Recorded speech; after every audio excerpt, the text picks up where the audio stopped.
Africa's economic future took center stage on the global scene in Davos, Switzerland, as Nigeria's Vice President Kashim Shettima joined African leaders to push for a bold reset, one that puts African-built solutions ahead of borrowed prosperity. At the high-level Accra Reset Initiative meeting, leaders were united on one message: Africa must stop waiting for growth and start building it. TVC News On correspondent Femi Akode has more. Africa is no longer asking for a seat at the table. It wants a hand in shaping the future. That was the message from Nigeria's Vice President, Senator Kashim Shettima, as African leaders met on the sidelines of the 2026 World Economic Forum in Davos.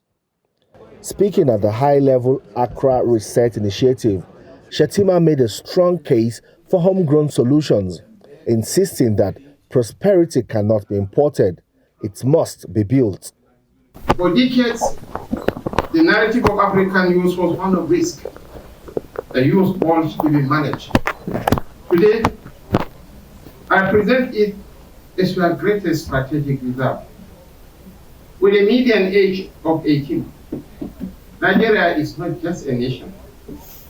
We are the workforce of the world.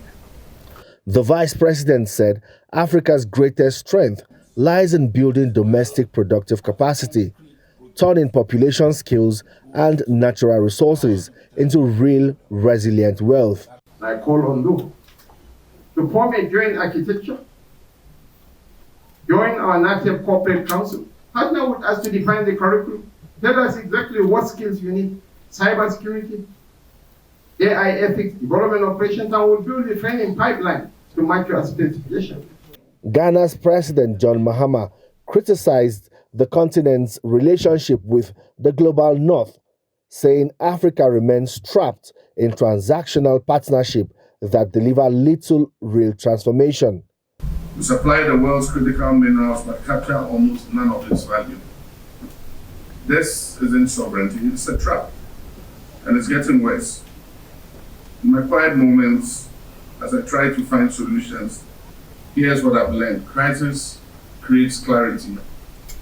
The clarity is this, that we must build our own capacity to act. Former Nigerian President Olusegun Obasanjo warned that Africa risks becoming a bargaining chip in a rapidly changing global system if it fails to organize and act decisively. Sovereignty is not a flag. Sovereignty is discipline. It is the ability to make choices and carry them through. Nigeria's former Vice President, Professor Yemi Osinbajo, summed up the goal of the forum, pushing African governments to rethink economic strategies and confront challenges facing their people. And the whole idea is to find ways of rethinking how to fund development here and there. As the Accra Reset gains momentum, African leaders say the message is clear. The continent's next chapter will not be written by aid or applause, but by invitation, industry, and Africa-led cooperation.